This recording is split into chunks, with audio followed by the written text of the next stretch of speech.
네, 강의 다시 이어가겠습니다. 마지막! 마지막 힘들다. 쉬운 게 아니죠. 자, 그래서 구성. 이처럼 경허선사는 학원서의 제목을 전봉준 장군에게 비밀문서로 써랬더니 사발통문은 세계문화유산으로 증대돼요. 거론이 되고 있어. 당연히 거론하지 말고 들하고. 정말 대단한 것은 사발통문이라는 기발한 아이디어를 해갖고 사발을 뒤집어가지고 거기다가 이름을 써서 주동자가 누구인지 모르게 라고 하라는 식구수대로, 야, 어떻게 이렇게 기가 막힌 소정을 이용해가지고 썼는지 경허선사가 대단해요. 대단해요. 통문이란, 그러니까 통문 보낸다고 그 파발을 띄운다고 하잖아요, 옛날에는. 그죠? 통문이란 어떤 일이 있을 때 사람을 모으기 위하여 알리는 고지문을 말하는 거다, 이 말이요. 그것은 주동자가 누구인지 전봉준을 살리려는 순직한 솔직한 경어의 의지였던 것이다, 이런 말이에요. 이것은 조선 후기에 많이 이용되었으며 특히 19세기 후반 농민 항쟁이 거세지면서 관에 항의하고자 각 마을마다 통문을 돌렸는데, 통문이 19세기부터 유행을 했어요. 그런데 이제 사발통문은 이제 처음으로 한 거죠, 경허선사가. 통문은 통문이래 19소를 써야 되니까 전봉준 장군이 그거를 앞에다 첫 번째 써버리면은 전봉준 장군이 위험하잖아요. 그러니까 거기에 참여하는 거사자의 이름들을 사발통문으로 했다, 그런 얘기야. 그러니까 대단한 거죠. 거세지면서 관에 항의하고자 쭉 써요. 이제 1번, 2번부터 대장부터 쓰는데 그거를 막기 위해서 사발통문으로 쓴 거다, 이런 얘기죠. 통문을 돌려 사람을 보았으며 서원과 향교에서도 사람을 모을 때 이를 돌렸더라. 뭘 돌려? 통문을. 그런데 사발통문은 이제 그 동학농민에서만 주모자들이 드러나지 않도록 엎어서 그린원을 중심으로 참가자의 명단을 삑 돌려가며 적은 통문은 경허선사의만의 아이디어로 전봉준 장군과 그의 부하들을 보호하기 위하여 지시한 이것이 처음이라는 점에서 경허선사의 기지가 돋보이는 지시로서 일반적으로 통문이란 여러 사람에게 알리는 고지문을 말하는 거죠. 알리는 거. 그래서 거기 또 왜 우리 그 사극 같은 데 보면은 금원령 내릴 때에도 이렇게 쓱쓱쓱쓱 풀러 붙여갖고 착 하고 가잖아요. 그렇죠, 관리들이. 그것처럼 세상에 알리는 거야. 지시문. 특히 조선 말기에는 고종주에 들어와서는 민중 저항이나 이모군란과 같은 대관 행정에 대해서 관리를 향해서 그 항쟁을 했죠. 같은 이와 같은 형식의 선전 경문이 아주 성행했어요. 그 대표적인 예로 동학군의 통문 제1호라고 할 수 있는 사발통문. 네, 사발통문은 1968년 12월 68년에서 드디어 세상에 드러나게 되죠. 12월 전라북도 정읍에 있는 정읍 고북은 누구네 집? 정읍시 고부면 송준섭의 집 마루에서 70년 동안 묻혀있던 족보 속에서 발견되었다고 한다. 쓰기는 어디서 썼죠? 송두호네 집에서 썼답니다. 송두호. 송준섭 역시 여산송씨로 송경허인 경허선사와 밀접한 관련이 있는 것으로 경허선사의 친척이었더라. 여산송씨. 송두호도 여산송씨. 이 사발통문은 그 내용이 각 이 직강을 들쓰는 직강을 수신자로 해서 각 직강이 있죠. 그래서 직강소라고 하잖아요. 직강소. 그제 모이는 직강소. 그 다음에 이제 나중에 직강소를 통해 갖고 뭘 그거 하죠. 계사년 1893년 계사 가보 그랬죠. 1893년이 가보 동학혁명. 11월에 발해된 전봉준을 비롯한 동학 강부 20여 명이 아까 송도네 집에 모여가지고 썼다 그랬죠. 허브된 죽산리 송도의 집에 모여 고보성을 혁파하고 군수 이하 막리들을 제거하고 전주 가명을 함락시키고 서울로 진격하자라는 것을 결의했고, 이것을 송두호 역시 여산송씨로 경허선사와 매우 관련이 깊었다. 은혜롭게도 여유가 있어 옥설을 얻으니 아까 했죠. 이것은 소위 새해 상서로운 조짐을 헤아리는 것입니다. 라고 하면서 이제 그 전봉준 장군이 물어온 내용은 뭐였죠? 거사를 어디서 할 것이냐? 거사 출발점을 어디서 할 것이냐? 라는 글로와 전봉준 장군이 경허선사에게 보낸 답서. 대략 시기는 1893년 11월 말경. 그 새해가 닥치는 한 겨울이야. 경호는 거사전의 미래 전봉준이 거사 장소와 거사 일을 경호에게 구체적으로 물어왔어요. 서간을 보냈던 것이었으니 그래야 경호는 이때 전봉준 장군이 거사 장소와 달자를 물어보니 경호는 이르기를 혈자리를 보더라도 혈자리에 비유하는 거 우리 몸에 경혈자리라고 하잖아요. 우리가 아까 침노로 갈 때 혈자리 찾아서 넣잖아요. 그것처럼 설령 경외 기혈 즉 귀에 있는 혈자리를 경외 기혈이라고 한답니다. 귀에 있는 수십 개의 혈자리를 살펴보아도 몸의 상태, 건강 상태를 알 수 있듯이 자세히 살펴보면 보배로운 자리로서 딱 하나가 있더라. 날로 기운이 왕성해지는 자리가 있어요. 그래서 그거는 이상이라는 것은 경외 기혈로서 매우 좋은데 딱 한 자리 여기 이게 경외 기혈이에요. 경외 기혈. 근데 그것을 일러주는 이유는 여기다가 귀를 해서 뭐 귀의 경외 기혈에다가 뭐를 해서 귀를 맑게 하게 하려는 게 아니라 귀를 하면은 뭐가 밝아져? 눈이 밝아져요. 귀를 했는데 왜 눈이 밝아져?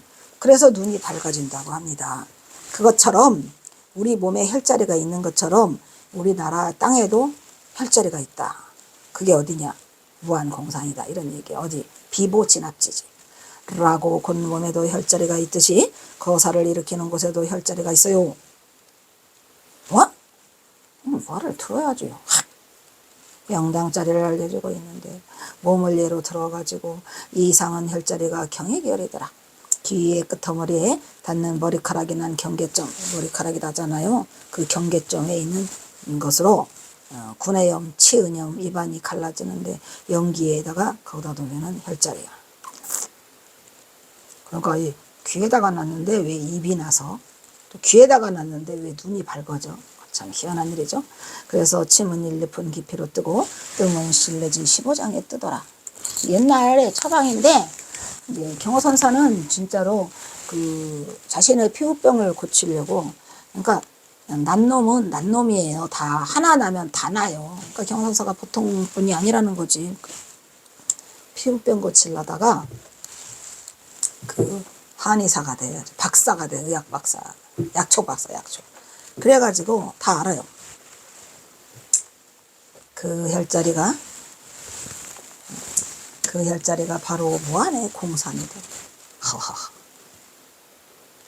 그곳에서 거사를 일으키면 그대의 기운이 날로 새로워지고 당상의 징후가 있고 더하여서 그대 전봉주는 청운의 학문에도 형통하였으니 그것은 멀리 공산을 향해서 일으키라. 거기서부터 생할 것이다 라고 했으니까 공산을 향해 일어날 것이다 라고 서간에서 지시하고 있다. 그러나 전봉준 장군은 불행하게도 경호선사가 제일 먼저 동학공민 거사를 일으키라고 지시한 무한공산을 쳐버렸어요. 아시죠? 무한공산을 쳐버리고 고구에서 이렇게 하고 고구를 시발점으로 하여 1894년 1월 전봉준을 중심으로 전라도 충청도 일대 를 모아 고부 관할을 습격해서 고부 밀란을 일으켰으니 이미 이때는 그때부터 이상해지는 거예요. 성공했어요? 성공하지 못했어요? 못한다니까. 그러니까 경호선사가 말한 대로 비보 진압지지 공산에서 일으켰으면 거기가 해자까지 이미 돼 있어서 절대로 저기 올라오지 못해요. 그러니까 한 번의 승리지. 한 번의 승리인데 고부 밀란을 일으키는 바람에 조병갑이는 미리 알고 도망가 버리고, 그러한 진짜 김 빠지는 그 고부 관할을 습격하게 되죠. 고부 밀란을 일으켰으니. 그래서 나 고부 별로 안 좋아해.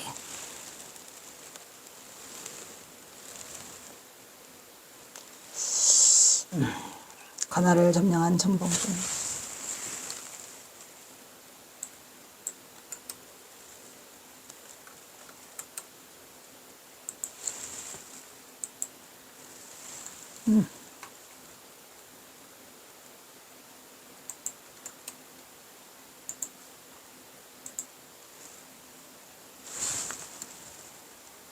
엄덕부자네.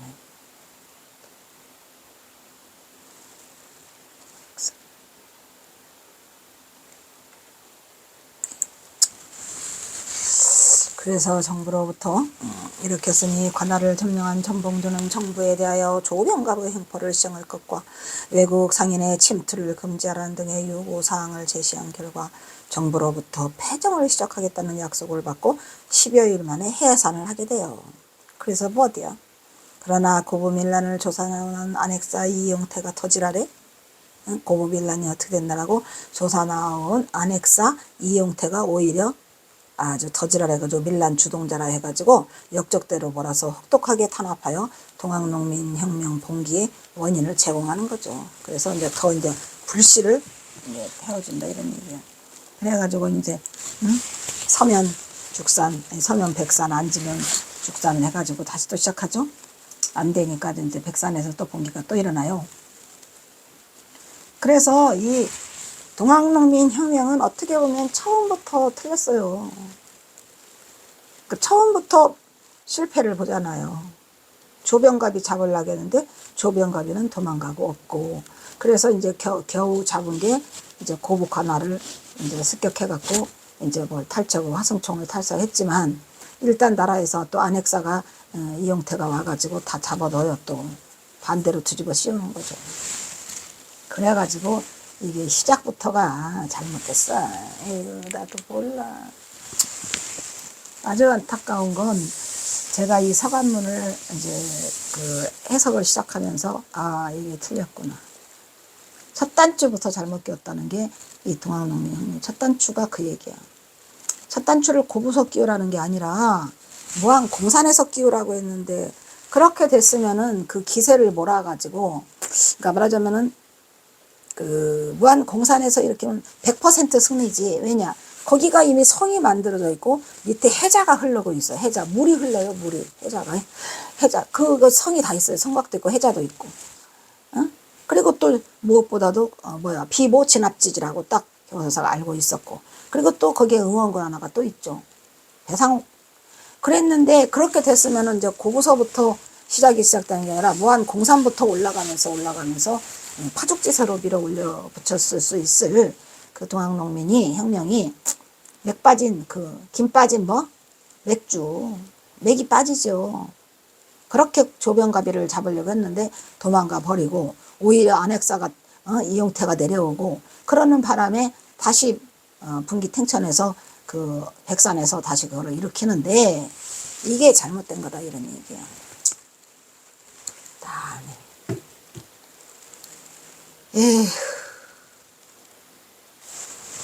순서가 잘못됐어요.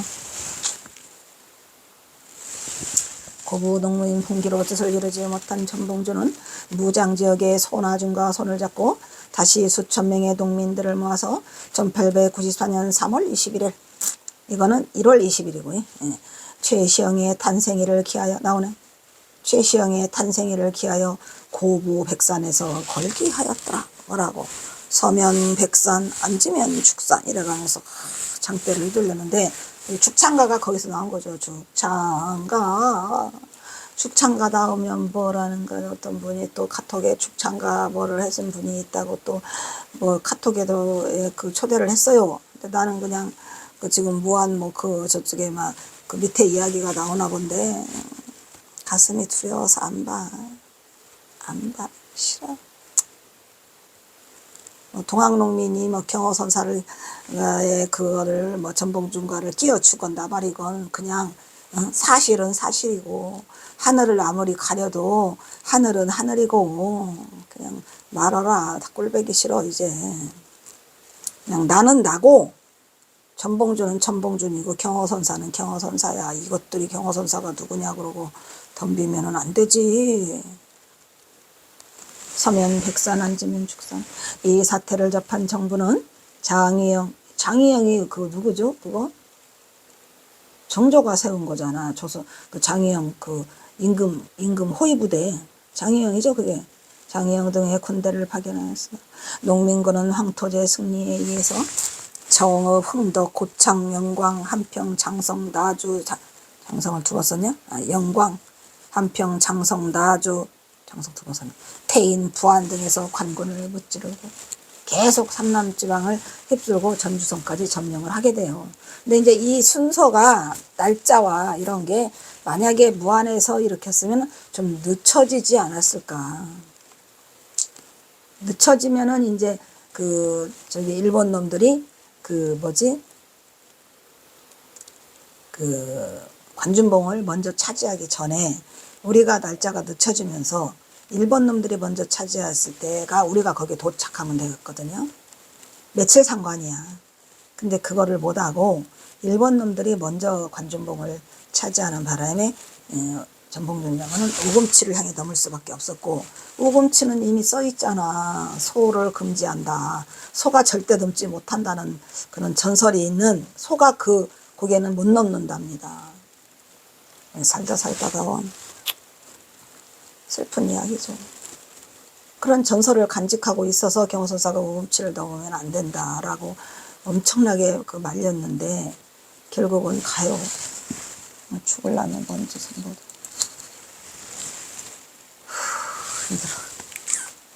그러면 경호선사가 언급한 무안 전투는 어떻게 됐을까? 무안. 결국 경호선사가 언급한 무안은 승리했을까요? 아니래서 엄청나게 승리. 누가 있어? 배상옥이가 있잖아요. 젊은 혈기에 배상옥이가 꼼짝 못해 거기 전체를 다 지배해서 배상옥의 세력이 전봉준 장군을 능가할 정도로 대단했다고 하죠. 1894년 동안혁명 당시 전라도 무안지역 농민군의 활동을 살펴보면 동안농민혁명의 기점이었던 1893년 1월 10일 고부기포는 조병갑의 학정에 대한 저항의 직접적 원인이 되었고, 그러나 고부기포는 즉흥적으로 일어난 것은 아니었고 이미 1893년부터 계획적으로 줬다는 것이 사발통문을 통해서 밝혀졌어요. 그런데도 불구하고 경호선사는 무안의 공산에서 일어날 것이다. 전봉준 장군이 당상의 기질이 있고 학문에도 청운에도 형통이 되어 있는데 그거는 반드시 공산에서 일으키라고 했는데도 안 했어요. 공산은 전남 무안 공산을 말하고, 무안의 동학농민군은 전봉준 장군을 지지하는 핵심 세력들이 꽉 차 있었어요. 거기에 무안 지역의 동학농민군을 이끌었던 특히 배상욱은 호남 하도 거계라고 하잖아. 호남의 아랫지방의 거계란 말이에요. 거계. 응? 괴수요, 괴수. 로 불릴 만큼 동학농민군의 조요 주도자였으니 배상옥은 무안의 대접주였으나 영광과 한평, 무안, 장해남, 강진, 영암 지역의 동학도들에게는 커다란 영향을 끼쳤어요. 젊은 혈기가 멋있었다고 그래요. 전남 지역의 전투를 주도적으로 이끌었고, 배상옥을 중심으로 한 무안 지역 농민군들은 무안뿐만 아니라 그냥 전라도 남서부 일대를 그냥 휩쓸었어요. 관군민 일본군과 치열한 전투를 벌일 정도로 대단한 영향력을 행사하고 그랬었는데 안 되니까. 특히 광주민 나주 지역 농민군과 연합해서 전개한 나주성 공방전은 그 규모면에서 어느 지역보다도 전투에 붙지 않게 나주 지역의 전투가 굉장히 컸답니다. 무안 지역 농민군들은 고막포 전투에서도 패배하였으니 이렇게 싸우다가 고막포라고 하는 전투에서 패배를 해요. 그러나 완연변이 괴멸되거나 해산한 것은 아니고 무안 한평으로 태각간 농민군들은 또다시 이건 이후의 얘기죠. 현열을 가다듬었으며 재기를 노리고 인근 지역 농민군의 활동을 예의주시하고 있었더라. 무안에서 동학경명군이 일으킨 그런 전적이에요. 특히 장안 강진 지역 농민군은 승승장구하는 모습은 이들에게도 자극을 주었던 것으로 보인다. 무안이 또 이제 고막포에서 패배를 하니까 장흥하고 강진 지역에서 또 농민군이 막 승승장구를 해요. 그러니까 이 치열한 전투가 연일 옆 동네 연마을에서 계속되고 있는 거죠. 결국 배상옥도 죽죠. 나중에.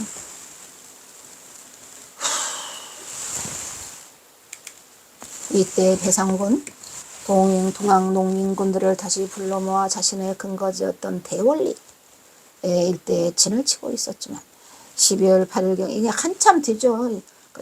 그게 지금 우금치가 패배하고 전봉준이 퇴각을 하고 난 뒤에 얘기예요. 이게 12월 8일경 경군이 내려온다는 소식을 듣고 해산했어요. 일단 경군하고 싸웠다가는 안 되니까 고막포 전투를 비롯한 나주 공방전에서 무안과 나주, 광주 일대 농민군들이 패배를 해요. 이제 연일 패배를 거듭하지. 왜냐하면 사기가 이미 떨어졌잖아요. 우금치에서 패배를 퇴각을 하고 있는 전봉준이 있으니. 그러니까 이놈의 우금치 전투가 문제라니까.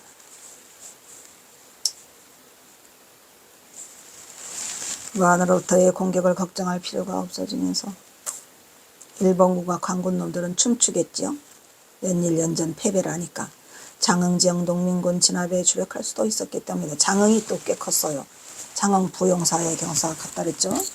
장흥 부용사. 제가 또 장흥 부용사를 갔더니 경호선사가 글씨가 있다고 그래서 찾아갔더니 하필이면 그날이 동학농민들 그거 제사 지내는 날이었어. 위령제. 그건 또 뭐란 말이냐. 참 뭐 씁쓸하기도 하고 또 잘됐다 싶어서 그 위령제에 같이 참여도 하고 말했잖아요. 빛으로 임하소서라는 노래를 불러주고. 무안공산 약사사는 여기 써있네. 약사사. 약사열애불이 계셔요. 약사열애불을 보신 곳이라 정말로 얼마나 좋아. 경호선사가 이 무안공산도 알게 된 것도 아마 약사열애불이 계셔서 경호사 치료를 위해서도 여러 군데를 돌다가 갔고 또 가보니까 거기가 비보진압지지고 또 배상옥이 있고 뭐 여러 가지로 인해서 거기가 좋은 장소라고 물색을 했던 것 같아요. 전남 무안군 무안읍 성동리라고 말했죠. 성의 동쪽에 있다. 성내리가 아니고 성동리야. 그 무안읍 보고서에는 1번 성내리, 2번 성동리인데 그 뒤에 건 갈 것도 없어. 100몇 장 중에서 3페이지 읽으니까 바로 나와. 성동리, 무안, 약사사, 비보, 진압지지 끝!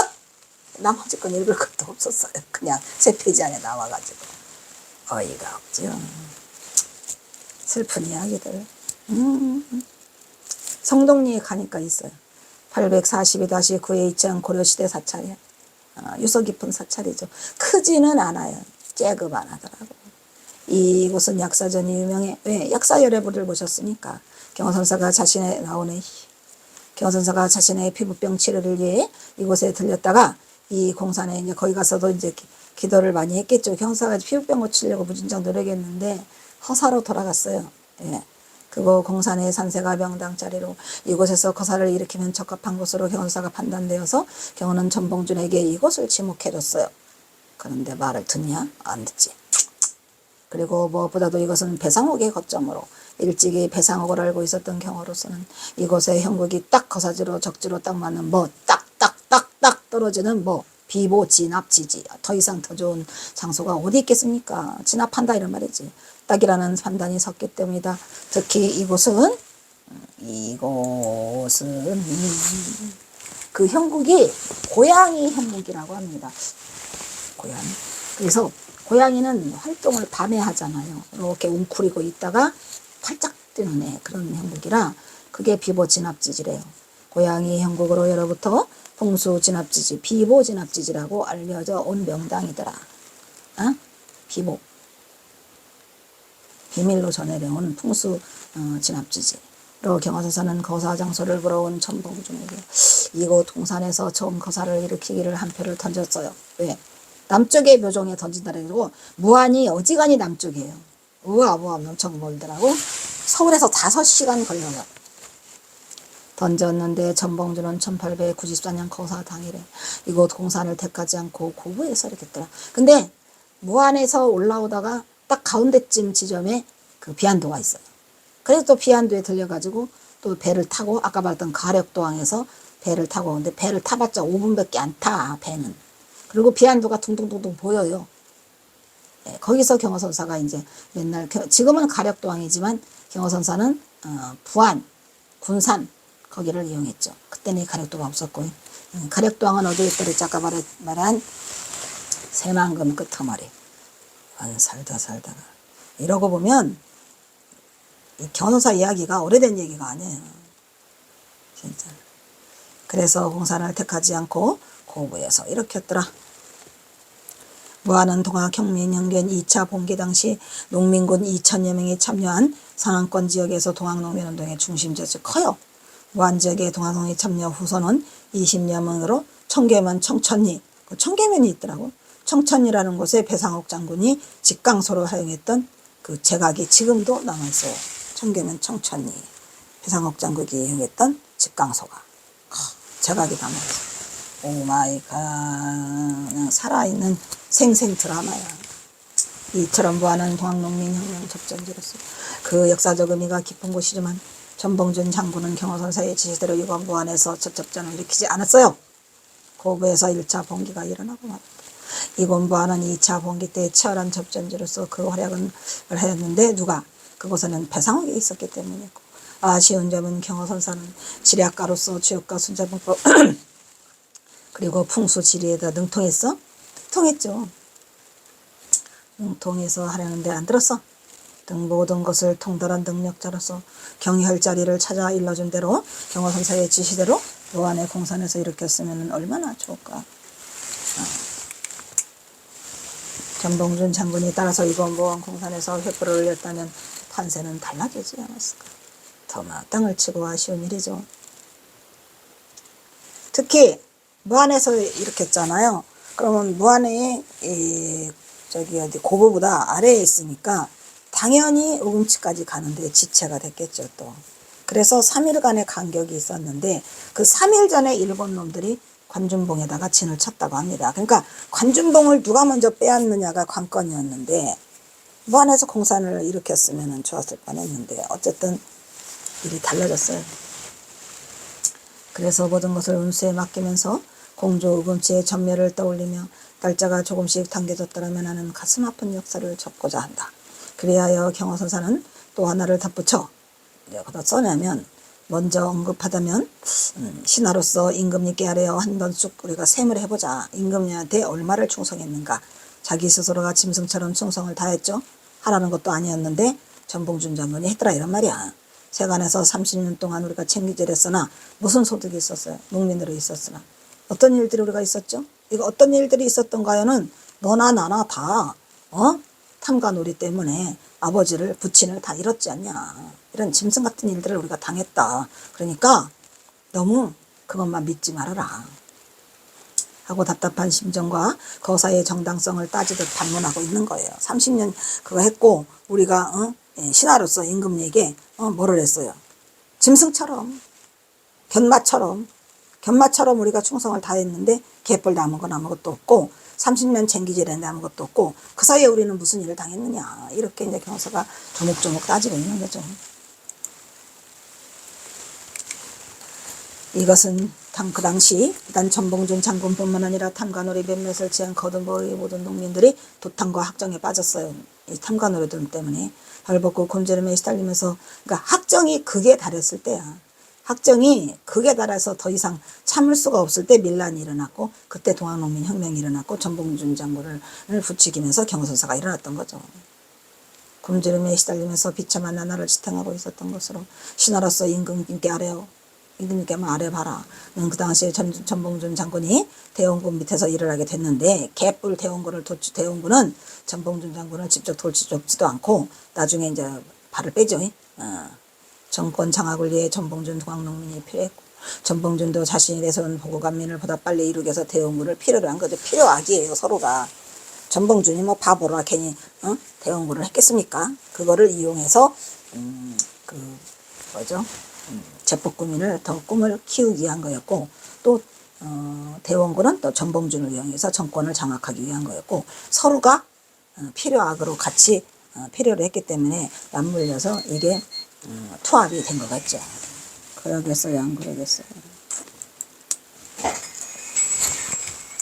그리하여 전봉준은 자기 스스로가 짐승처럼 충성을 다하였으나 그리고 세간에서 30년 쟁기질했으나 무슨 소득이 있었고 어떤 일이 있었는가를 전봉준 장군 스스로가 깨닫도록 경호선사가 종용하고 있어요. 조목조목.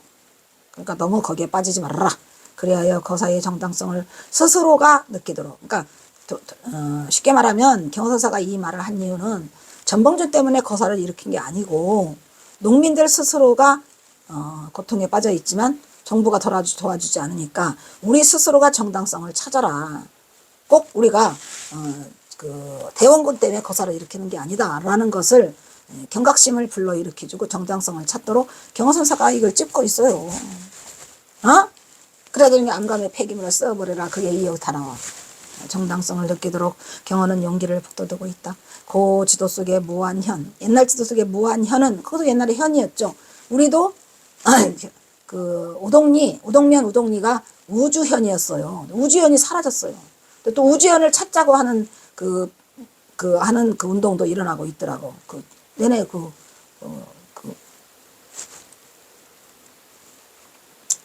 봉동읍 거기 구암리에서 해야지 누가 해. 하여튼 우주현이었고 여기는 무한현. 1872년에 취득된 무한현 지도에는 무한현은 전남 무안군의 옛 행정구역이에요. 경어선산의 고향도 마찬가지예요. 지금 봉동읍 구암리가 아니고 우주현이 있었어요. 우주현 속에 그게 우동리가 있었죠. 옛 행정구역 이름이라 그래요. 그래서 오늘은 또 여기까지만 하기로 하겠습니다.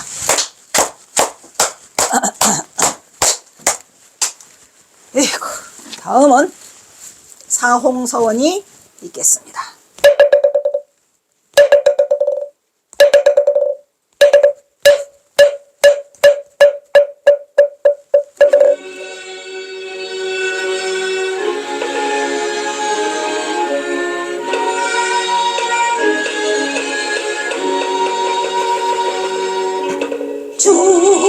중생을 다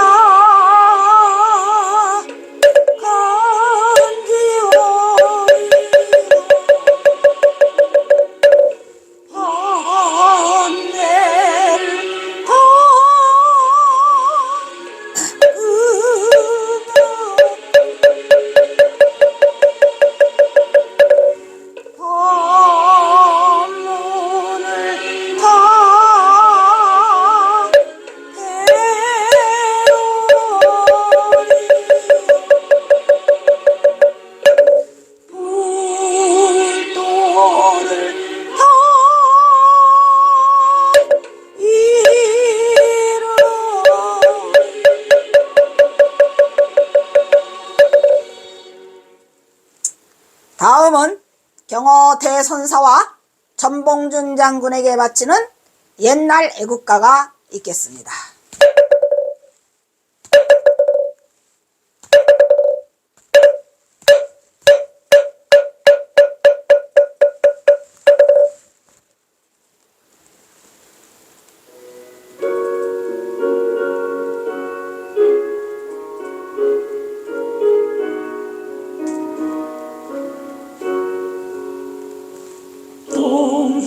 동해물과 백두산이 마르고 닳도록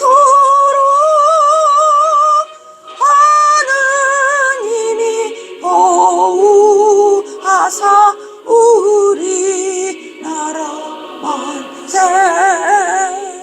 무궁화 삼천리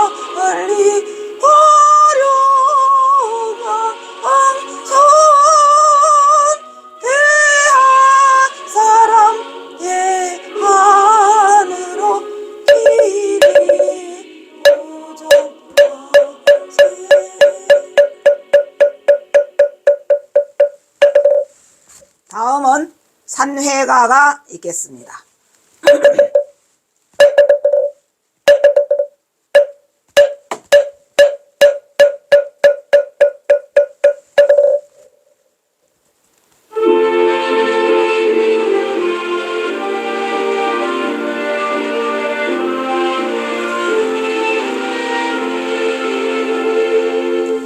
몸은 비록 이 자리에서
성불하십시오.